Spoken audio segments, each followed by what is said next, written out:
Storm, earth, and fire, heed my call.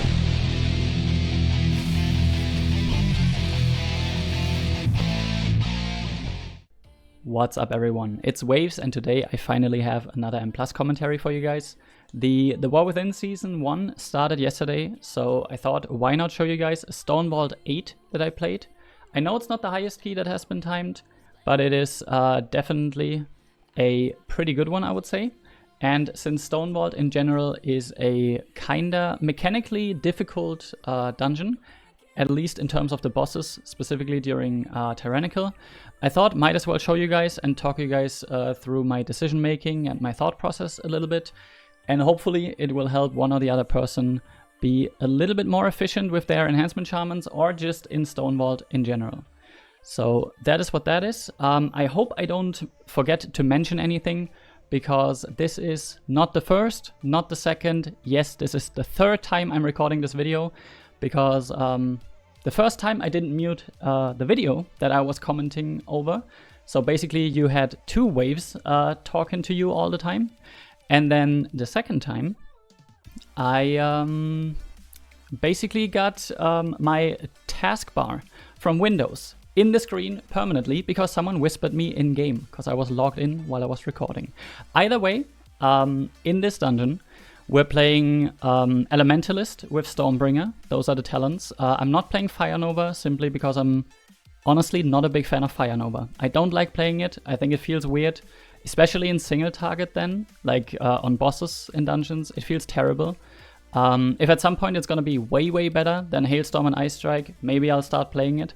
But for now, Hailstorm and Ice Strike feel fantastic. They feel very strong. They leave you with basically no downtime, even in single target, so I can definitely recommend playing that. That's what I'm doing at least. And as far as my gear goes, if you want to compare the damage numbers a little bit, in this video I was, I think, 606 item level. I have not picked my vault yet. I don't have 4-piece, and I haven't crafted anything yet. The reason being basically that I wanted to wait until all of our splits were over to then see, okay, what gear did I get from the splits, and then make a decision, okay, what's the most power gain that I can get from crafting and my vault, and on what pieces do I want the 4-piece to be, basically. So that is what that is. If you want to compare a little bit, then keep that in mind. I guess the damage output could be way better if I had optimized gear, but for the moment, not that great yet. However, it's still a good key, so I thought might as well show you guys. And with that, we're at the first boss, which, as I said, all of these bosses in here are very mechanical, which means that it's very difficult to hard force them by just doing a lot of damage. They can get very dangerous and deadly if you don't play the mechanics properly, and they get very easy once you do. Which, to some extent, I guess that applies to every boss. But yeah, especially to these. So these earth spikes, you can just destroy them with the red arrows. Make the arrows or the fire beams hit the spikes, and then you remove the spikes. As you can see, the volatile spikes, they get baited by players. We have 3 of them spawn right now. Then it casts the beams, and you make sure you don't leave any earthen spikes up. If you have an earthen spike up, when he's casting Earth Shatterer, which is happening right now, if any of these earthen spikes would be still up, it would do insane amounts of damage, which in the early season, on a Tyrannical +8, it would probably just wipe the group. So definitely want to make sure to respect the mechanics and always make sure you play them. And yeah, that's what that is. The bosses afterwards, after the first one, get even more complicated mechanically. I mean, this one isn't particularly complicated. It's more so that you actually have to respect the mechanic, because otherwise it can easily wipe you. In terms of my cooldowns, I noticed for myself that not holding cooldowns is very beneficial currently with the current playstyle of Enhance. Obviously, like if you're fighting a trash pack and there's one mob alive still that has 10% HP, you probably don't want to press Ascendance anymore. But as long as you can get full value out of your cooldowns, I would definitely recommend just sending it and not sitting on it for too long, because our cooldowns are relatively short. Yes, Ascendance being 3 minutes is not that short, but with Wolves and Primordial Wave, you can pretty much just send them whenever you can. Also, I'm playing the Transmitter Trinket, which is a trinket out of the raid. To be honest, I don't know right now what boss it drops from, but it's a very, very potent and very strong trinket. Basically, it's an on-use on 1.5 minute cooldown. You press it, and then the trinket wants you to complete 1 out of 3 tasks, one of which would be jumping 3 times, another one would be standing on a disc, and another one is catching an orb. It always spawns in the same place though, so you don't have to worry about it. It's always depending on where your character is facing. So once you get used to it, you can basically just always make the orb spawn in the same place. And at that point, it gets a lot easier to use the trinket, because it is a very strong one. A lot of people told me they don't even want to play it because it seems too complicated or too annoying to do. It's really not though. Once you get used to it, it's actually not that bad. So I can definitely recommend playing it. It's a very, very strong trinket. Right now we're working on the trash towards the second boss in this hallway. Second boss, again, it's going to be a step up from the first one. Definitely a little bit more difficult mechanically. But same as with the first one and the third and fourth. As soon as you start to respect the mechanic and play it correctly, it's going to be easy peasy. All right. In this group, obviously it's a pre-made group. We were doing guild runs basically. So we have Sky on an Alley Shaman, which is also something very, very interesting to see like the different damage profiles of Enhance and Elemental, which to be honest, both are insane right now. So I can tell you, if you never played a Shaman before, or if you've been a Shaman player long term, or whatever the situation might be, try out a Shaman. All 3 specs currently are very, very strong, very fun as well, as far as I know. Obviously, I haven't played Resto or Elemental yet, but I talked to people that played Alley and Resto, and everyone is just like, yes, dude, this patch is insane for Shaman. So I can definitely recommend everyone to play it, because at the end of the day, even if you like range or melee or healer, you're definitely gonna have a good time playing Shaman this patch. So yeah, give it a try if you haven't already. And in this pack, by the way, you can see I used Ascendance, which you might think, okay, it's like 3 enemies. Is it not kind of wasted to use Ascendance? But honestly, no, because for every minute that you're sitting on Ascendance not using it, you're missing out on potential damage. Because like early on in the season, even trash packs are kind of difficult and take quite a long time, because you just simply don't have the gear yet. You don't do a lot of damage yet, so it just takes a little bit to kill the trash. And by holding cooldowns for too long, in the long run, maybe you miss out on, you know, or you waste too much time to where the timer gets very close towards the end. So in my opinion, definitely just send it, make sure you kill everything. And then even if you go into a boss fight and you have to wait like 30 seconds for your Ascendance, it's still better than just sitting on it for like 2.5 minutes before you use it, just so you can use it on pull when you're pulling the boss. So yeah, that is my approach. And as I said, it's very interesting for me at least to see, because obviously, I mean, I was playing the key, so I saw it during the key already.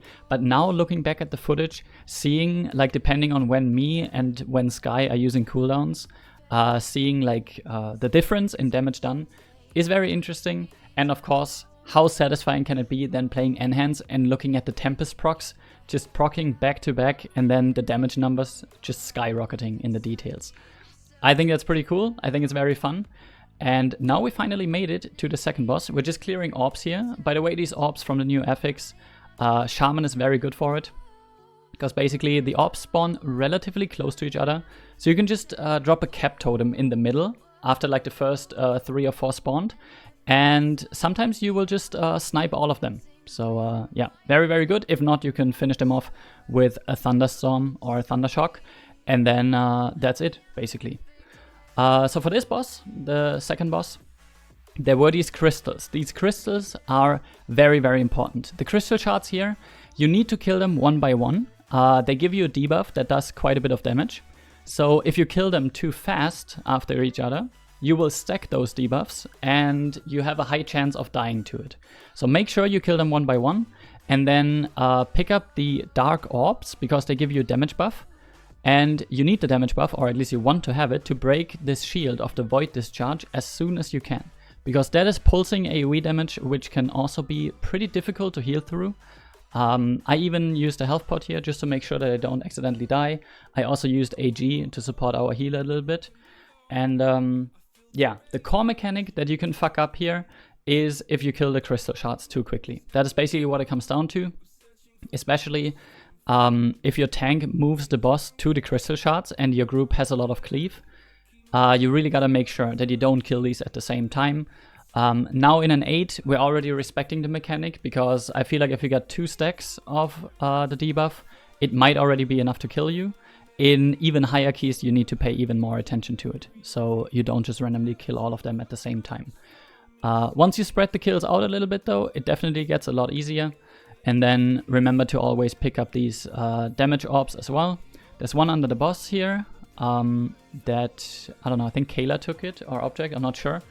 I tried to pick it up, the second one, but I only have one. And now they're all gone. Basically, when the Void Discharge is completed and the shield is broken, that's when all of the damage buffs get removed. And that is pretty much the boss fight. So you can see, boss is standing next to this shard, so we kill that one first. Then we move to the second shard, which is the one next to the boss right now. And then, since we had... basically, we have a lot of ranged abilities in the group, even though I'm a melee as an Enhanced Shaman, with Flame Shock, Frost Shock, Lightning Bolt, Chain Lightning, Tempest, all of that. You still have a lot of potent damage for, you know, long range. So that is honestly one of the parts that I enjoy about Enhanced the most currently, is that as long as you're playing the Elementalist build, you really don't have to always have melee uptime. So it's perfectly fine if you sometimes have a little bit of downtime, because especially if you know that it's going to happen and you can prep for it a little bit, you can prep some Maelstrom weapon stacks and just be able to still continue doing damage even though you're not in melee range anymore. And by the way, sorry for the ambulance sound in the background. There's unfortunately nothing I can do about that. So yeah, boss is almost dead now. We have one crystal dead. Here I wanted to kill this one, then I noticed, okay, no, we're doing the other one. So I immediately swapped off of it, and then we just finished it with a lightning bolt at range and with a lava burst from Sky. And now we just commit to the boss, because I mean, to be honest, at this point, the crystal shards are not gonna explode anymore anyways. And that means we can just kill the boss and then move on. So we jump into the minecart here. We're basically through half of the dungeon, I would say, because we killed 2 out of 4 bosses. We did 53% of the trash. It's looking very good. No deaths so far. Very important as well, because higher than +7. Now your deaths don't give you +5 seconds on the timer, or -5 seconds rather, but it gives you -15 seconds. So it's definitely more punishing nowadays to die in keys. Make sure you always play safe. And don't risk dying, because if you die, then it's going to be more punishing than before. In this hallway, I remember that there was a little bit of an oopsie happening here, because, well, at this point, basically, we're just playing for timing the key. Because in the very early dungeons of a season, we're still in Mythic proc, so basically we're just doing these dungeons to get the crests, and obviously to get some loot as well. You get way less crests when you deplete the key. So I think a depleted key gives you 5, and a timed key gives you 12.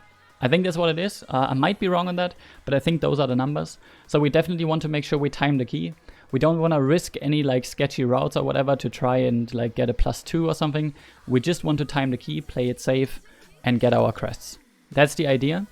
And yeah, it's gonna be very important to do so, especially later on when the bosses get more difficult.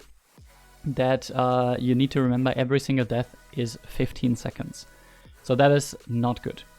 I think right here we pull 2 groups, because one of the groups is a patrol. Actually, it's 3 groups, I think, that we pulled, if I saw that correctly. A bit of a sketchy situation for one, it's because of the tank debuff. So the tank debuff doesn't, or shouldn't, stack very high, otherwise the tank will get clapped quite a bit. So right now Kayla is at 21 stacks, 23, and even goes up to 26 stacks when he leaps away. So he starts kiting the mobs a little bit, and of course we're placing slow totems, and we used all of our capstun totems. We used our knockups, from both Shamans, and we had Evoker knock-up as well. Yeah, we're playing Augmentation, by the way, which I really like playing with Augmentation at the moment. Not because it buffs the damage of the group, but because it buffs the defensives of the group as well.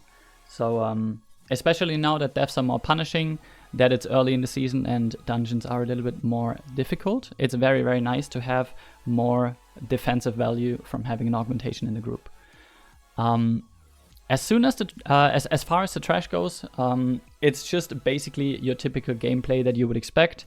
If you're wondering about the quote rotation, which is not really a rotation anymore, it's more so a priority list. I can definitely recommend the Wowhead guide for you guys to see the priority list, and at the end of the day, all you have to do is just remember the priority list, because Enhance is quite a complex spec.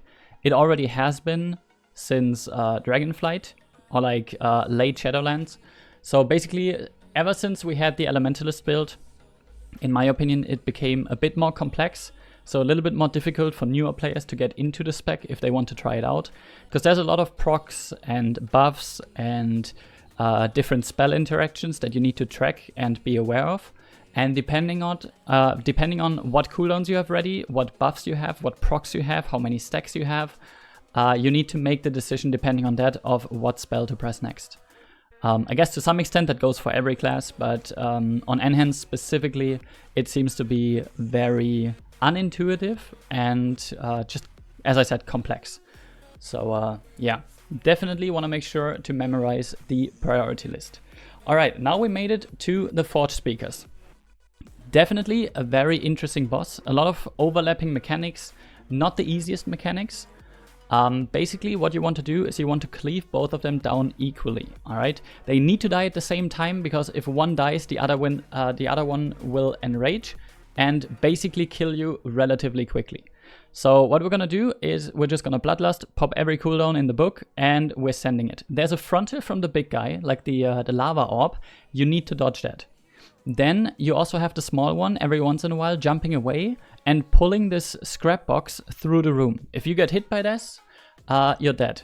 Then we have another lava cannon again, so you need to dodge the frontal once more. You then have the exhaust vents, which you can see in the diagonal sides of the room. Now there's the vents that spew fire.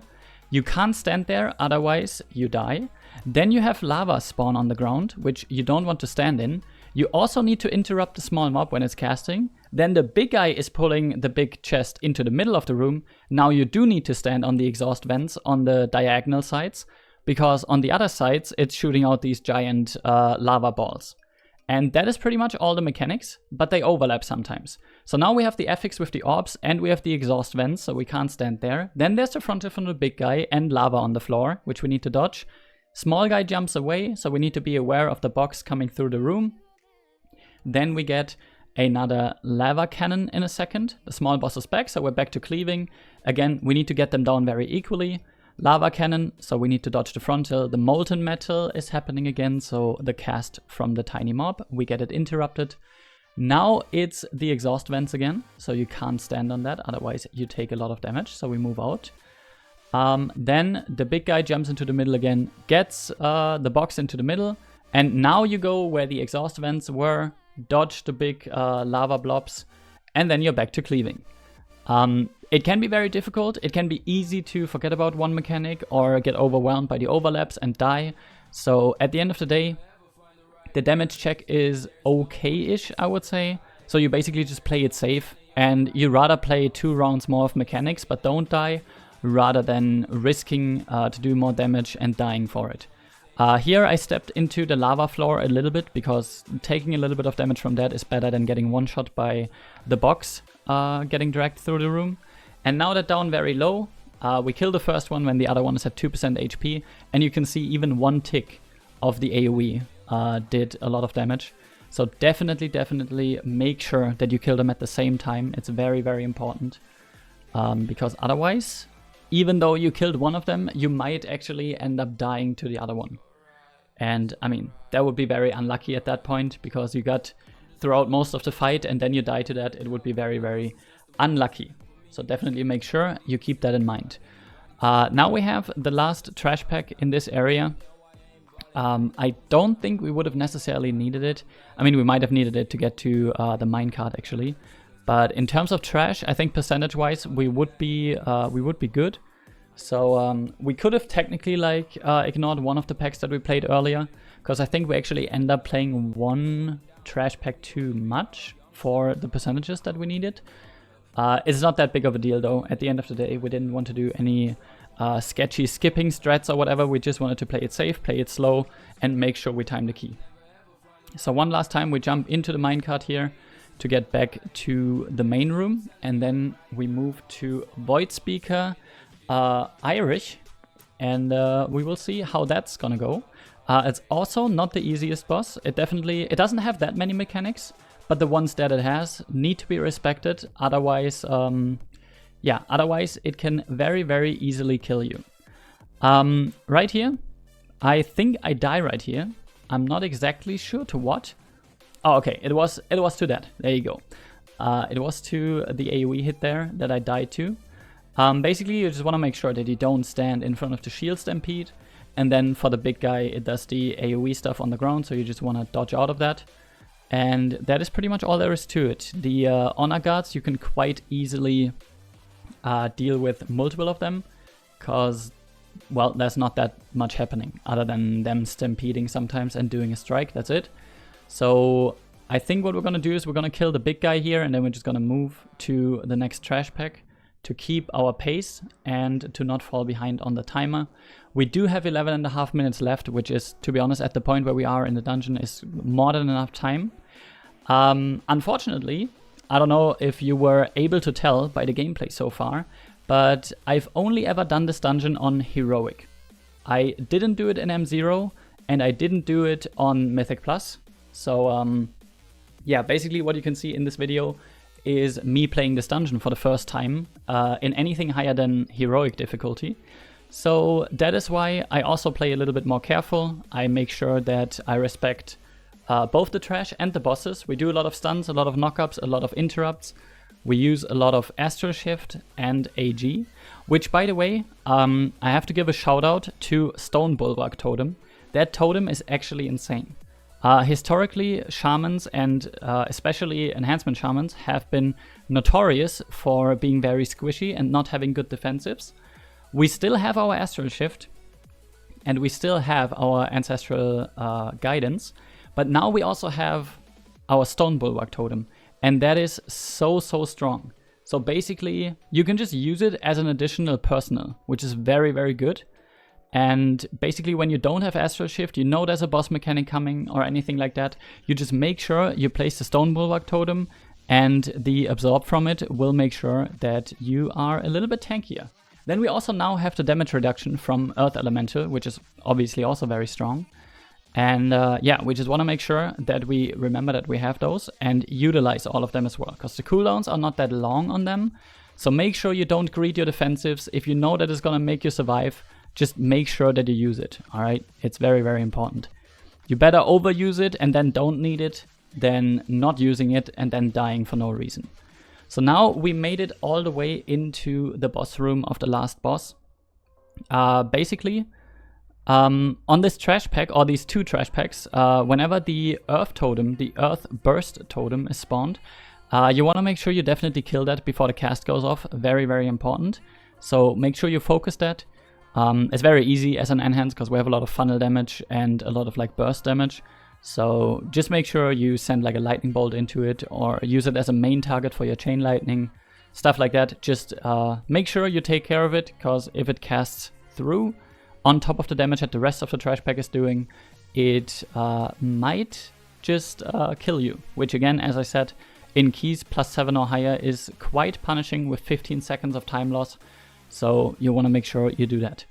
Alright, now we're at the last boss. You can see these two portals next to the boss. Basically, there's two main mechanics, and in total there's 3 mechanics of this boss. Number 1, he does a frontal, which is irrelevant, just don't stand in the frontal. Number 2 is, it will put a dark blue circle around you, and you just want to place them at the edge of the room. So you have the middle of the room to play the boss, basically. And these portals, you will frequently get a debuff. And you will need to run to one of these portals to get rid of your debuff. Basically, the portal sucks in the debuff off of you, so you don't have it anymore. We can see the Unbridled Void, that is the frontal.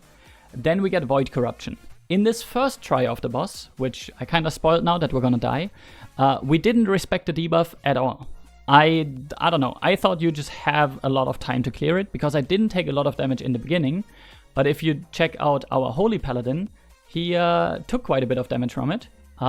Definitely could have reacted faster as well and like used defensives, but we could also just play the mechanic correctly and have an easier time that way. These are the blue circles, by the way, that you want to put to the edge of the room. Obviously, we just stacked with them, which you don't want to do. We just did it to wipe faster, so we can try the boss again. Usually, you don't want to stack them. You just want to move to the edge of the room and make sure that you leave the middle of the room empty, so you have enough space to like dodge the frontal and run around to like the portals.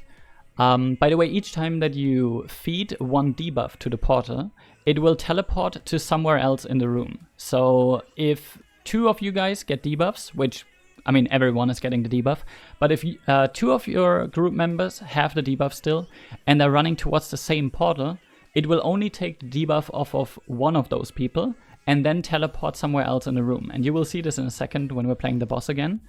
And so basically you just need to be aware that that is gonna happen, and then make sure that you, well, basically run wherever the portal is going, so you can then pick it up. Here on pull, I'm holding my cooldowns a little bit, because we're gonna have Bloodlust ready in 15 seconds now. So I don't wanna use my Ascendance and my Transmitter before the Bloodlust. We have Void Corruption now, so of course we have the debuff, and as you can see, the portals get soaked and then they teleport somewhere else. You dump in your debuff and then they teleport someone else again. We put the blue circles to the edge of the room. We dodge the frontal, of course, because that does one-shot you in certain key levels. In +8, it certainly one-shots you. So yeah, now again we get the blue thingies. We put it to the edge of the room, as you can see. And then we get another Void Eruption. We usually had our ranged players already stand next to a portal before the debuff comes out. So as soon as the debuff comes out, they could already hand it in, and then the other people could just run to wherever the portal spawned. Another set of blue rings. And by the way, you don't have to worry, these despawn at some point, so you're not gonna... it's not like a soft enrage due to the zones on the ground. They do despawn at some point. So now we have another frontal, which is going off now. And we already see the portals in the background. So Void Corruption goes out. You can see our ally shaman is already standing next to it. Then it teleports over. Here I actually griefed our ally shaman a little bit. I should have taken the one that was further away, because I just made his way to the portal way longer. Definitely want to make sure you don't grief your group members out of their portals, so everyone can get rid of the debuff, because it is equally deadly for the entire group. Here, of course, we walk out to the edge again to place the blue ring there. Another Void Corruption. And you can see, yes, it's a lot of running around. Yes, we grieve our boss damage a little bit by having so much like downtime.